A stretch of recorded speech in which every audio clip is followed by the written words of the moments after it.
Greetings and salutations. My name is Michael Schwahn and welcome to the channel. We have some more reaction content for you, and today we're going to be checking out something that I hope is good, but I know in my heart of hearts it's not going to be, and that is the Magic Legends trailer. Now, they started out with just like a cute little cinematic, and there was all this talk about this RPG based in the Magic the Gathering universe.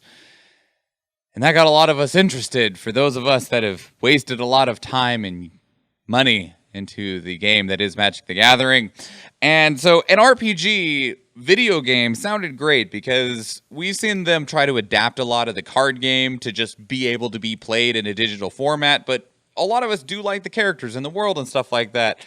And there's just been so many developmental problems that we've heard about, and they're still pushing forward with Magic Legends, and it's coming forward to us now.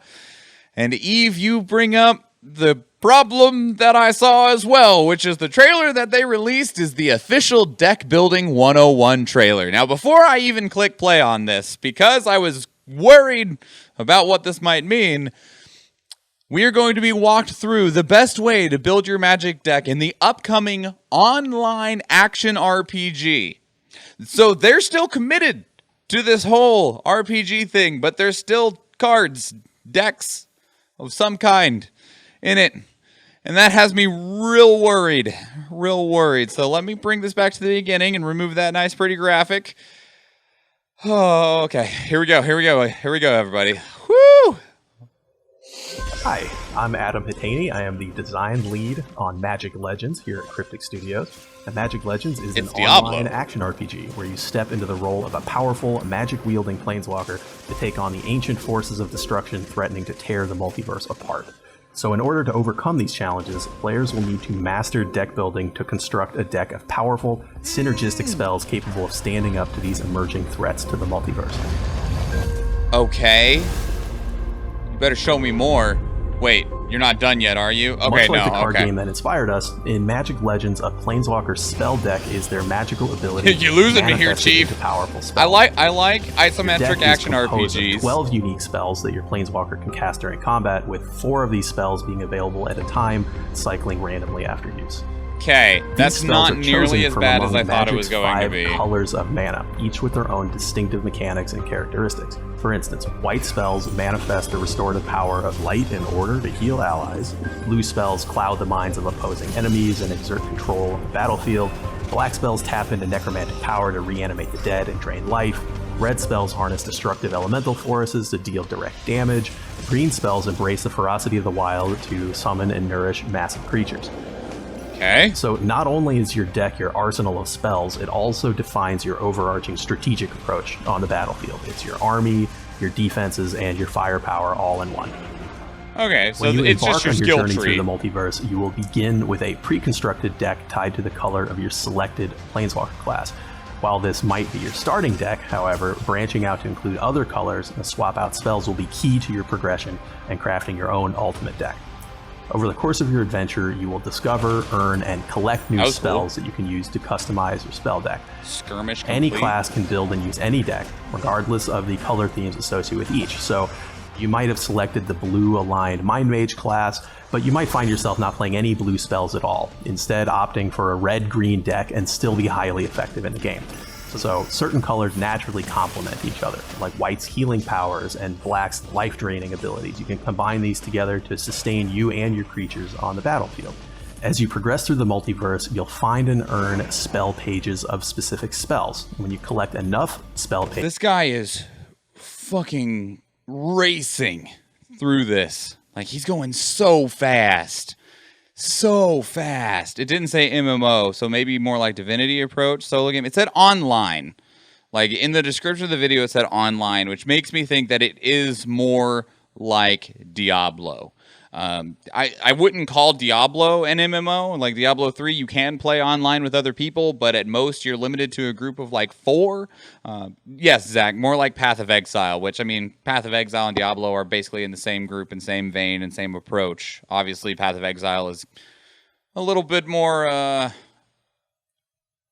different, to let my brain actually continue forward with its thought, because I got way too many words populating in there at one time. I bet this plays almost exactly like Path of Exile / Diablo, but with their gameplay style involved with it, in terms of you can go in alone or you can grab a couple friends and the game will adjust accordingly. Pages. You harvest enough ether from mission content, then you'll be able to upgrade your spells' rank and in turn their effectiveness up to a maximum level of 10. Okay. The spells that you collect fall into 3 categories. Creature spells are the army of magical beings that you can summon and bend to your will. You might summon massive beasts, resplendent angels, hordes of the undead, or any number of other creatures from around the multiverse. Enchantment spells create an ongoing effect for a set amount of time, which can synergize with other spells that you're casting. Sorcery spells are single-use powers which can quickly turn the tides of battle in your favor. Bathe your foes in dragonfire, nourish your summoned creatures, or simply mind control enemies on the battlefield. As with tabletop Magic the Gathering, spells also come in 4 different rarities: common, uncommon, rare, and mythic rare. Great. You may find that you want to build decks with a focus on spells There's with a higher store rarities button and then at the top supplement of your the deck page. with spells of lower rarities to complement its core mechanics. For example, the Goblin Rush enchantment creates a 1/1 goblin whenever you cast a sorcery. You can pair this with the Goblin Warlord, who grants +1/+0 to all your creatures, and then also grants swiftness to all your goblins. Additionally, you want to keep a large number of low to medium cost damage sorcerers in your deck. Was there 3 currencies up there, Eve? I didn't look at currencies. I'll go back in a Though second. the possibilities for deck construction are near limitless, there are some restrictions. Currently, decks are limited to spells of 1 or 2 colors at a time. 2-color deck building is unlocked early in your game in your own personal meditation realm. Creature summon spells are restricted by a total of 12 creature points in your deck. The more significant impact a creature will have on the battlefield, the higher its creature point count will be. That means that you decide whether to focus on fewer, tougher summons or more numerous but individually weaker ones, which can totally determine your approach on the battlefield. With these deck building basics under your belt, you should be ready to craft the ultimate spell deck and take on any forces that threaten the multiverse. Thanks for joining us, and remember to follow us on socials and our website for the latest updates on Magic Legends. We'll see you in the multiverse.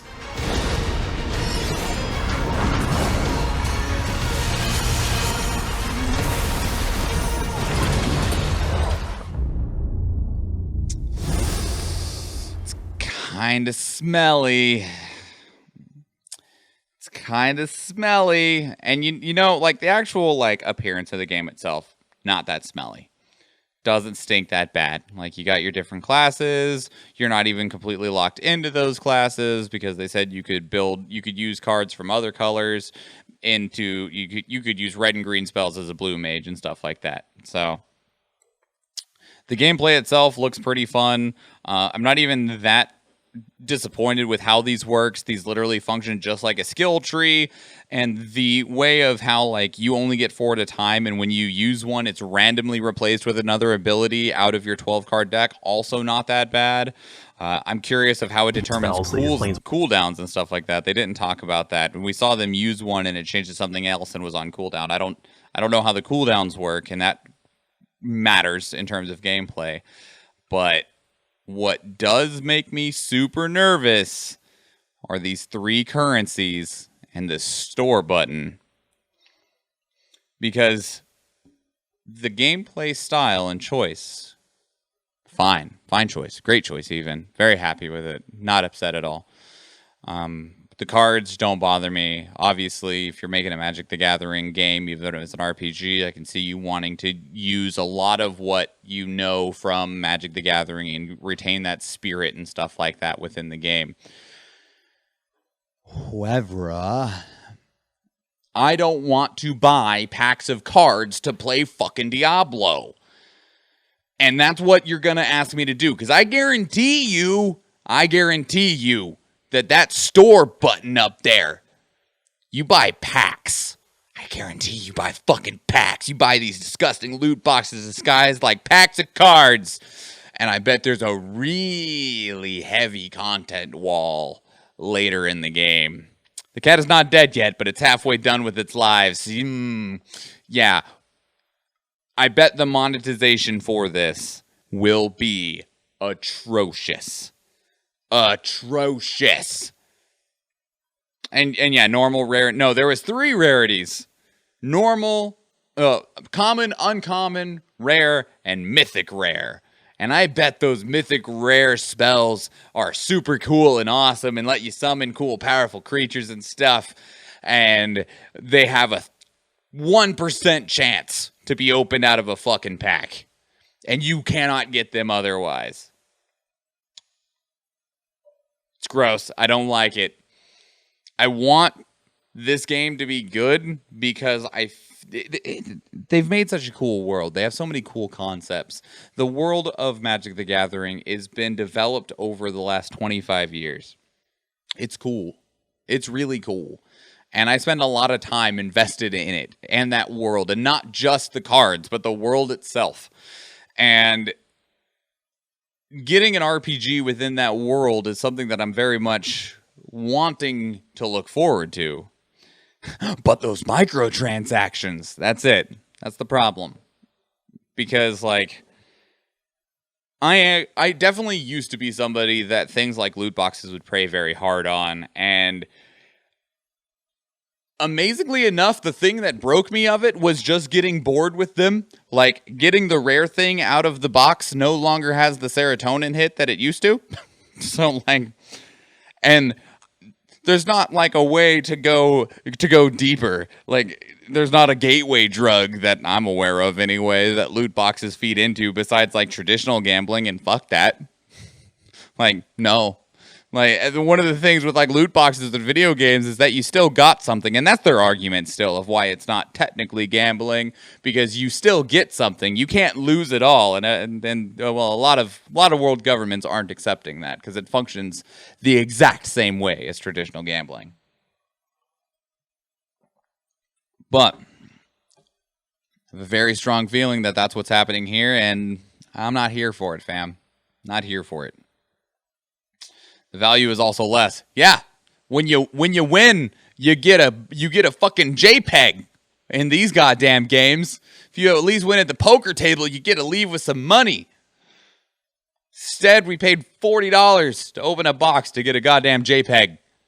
Now, this game's probably free to play. If it's fucking not free to play, excuse me, I will goddamn throw something, because you don't put these loot boxes in paid games anymore. The open beta begins in March, and the final game will be released on PC, PlayStation 4, and Xbox One. Top comment from Hans. This will either be amazing or a microtransaction fuckfest. You right. Spells come in different rarities. I don't think my wallet is thick enough to play this game. The stench of microtransactions is strong on this one. Yeah, gamers are done with this, guys. Gamers got abused to fucking back by microtransactions and loot boxes and shit like that, and we're over it. There's still people out there that get on it. Lord knows, because Genshin Impact's doing well, but a lot of people are just fucking done with it. When you go gambling, you take the exact amount of cash you want to spend and leave your credit cards in your room. Ah, Zach, I know, like, yes, you are, that is what you should do. And you should only gamble money that you are able to lose and not be financially destitute. That is not what people do, though. That's not what people do. Wonder if you can trade cards in the game or if there's an auction house. I don't see it on this screen, but there might be. There might be. Man. There's so much potential here for such a cool game, and I just have this creeping feeling in the bottom of my back that it's going to be fucking wrecked by the monetization plan. Just trashed. But to those of you that are watching on YouTube, I would love to know what your thoughts were. If you're still game for this, let us know. The comments are right down there. I'd love to see how many people are like, I don't give a shit, I'm going to play the fuck out of this. I want to hear from you. If you're in the camp of, maybe not, let me know what would be the difference for you. How much would you be willing to accept in terms of microtransactions or monetization? What's the threshold for you? What limits can they rub up against to get you to still play this game? We also do these reactions live on stream, which is why you've seen us interacting with chat. We do these reactions on Tuesdays and Thursdays after our regularly scheduled content, and most of these trailers are deposited. That's the word that my brain offered me. Deposited. Yes, they're deposited into our Discord. We have a channel dedicated to it, and there's links to all of that down in the description below. Thank you very much for even making it this far and checking those things out if you do. There's more reactions available on the channel, as well as a series called First Impression, where we play through the beginning of a video game and then review it from the perspective of only what it shows us in its opening moments. So if you do go check out another one of the YouTube videos, or if we see you in one of those live streams, thank you and enjoy. Peace out.